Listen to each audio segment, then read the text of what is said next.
E, para além disso, a gente, na figura do Pablo Marçal, a gente está vendo uma força política nova surgindo? Está vendo um marçalismo? Ou a influência dele para as próximas eleições, né? Inclusive a eleição de 2026, vai se restringir a isso que você falou, de ele está demonstrando que esses canais alternativos para você crescer na política ainda têm força.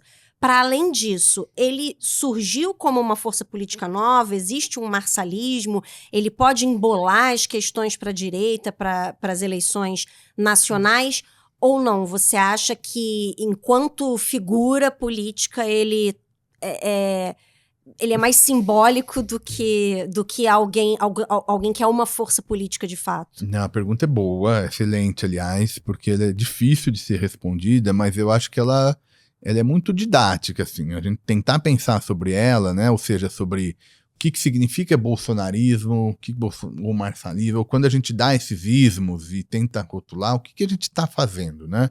Até que ponto vale a pena, ou é simplesmente uma nomenclatura que não diz nada e só serve como um instrumento de comunicação? Então a pergunta é boa. Quando a gente fala bolsonarismo, então vamos tentar recuperar um pouco o que a gente imagina que é bolsonarismo, e aí tentar ver qual a distância do Pablo Marçal, se é um fenômeno diferente, se na verdade é um desdobramento de um mesmo fenômeno e só com a diferença do candidato, né? Quando a gente estava falando do bolsonarismo, a gente está falando, acho eu, de primeiro um estilo de fazer política, um tipo de discurso político, que é um discurso político que pelo menos flerta com uma crítica às instituições, ao mainstream.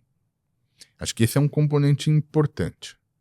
Sob essa ótica, acho que o Pablo Marçal é mais uma semelhança do que propriamente alguma coisa alternativa, né? Ele também segue lá, em alguns momentos, com um discurso contrário a essa ideia de partido tradicional, de política, enfim.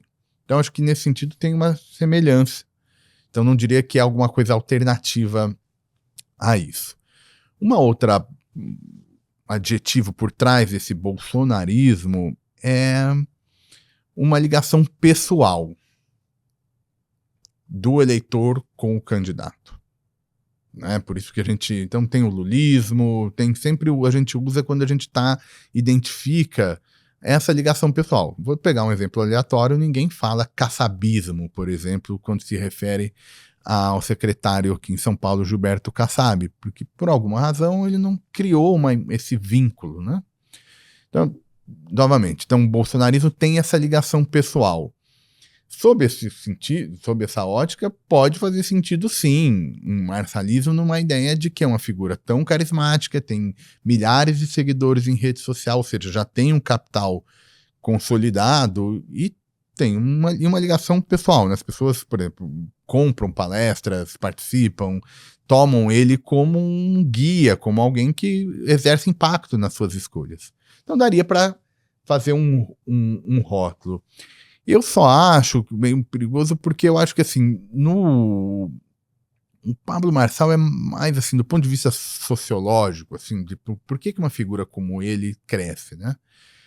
Isso eu acho que ele não muda em relação ao Bolsonaro. Eu acho que ele tem ali uma maneira de captar o mesmo sentimento. Então ele tem alguma coisa pessoal, obviamente. Então ele não é igual ao Bolsonaro no sentido de como ele fala, que a agenda traz, estilo. Então não é simplesmente uma nova versão. Acho que tem uma identidade, mas acho que não a ponto de dizer, olha, é um outro bicho. Acho que ainda vale a pena olhar para ele dentro dessa questão política um pouco mais ampla, né? O que está acontecendo que políticos fora da versão tradicional estão conseguindo mobilizar votos expressivos do eleitorado.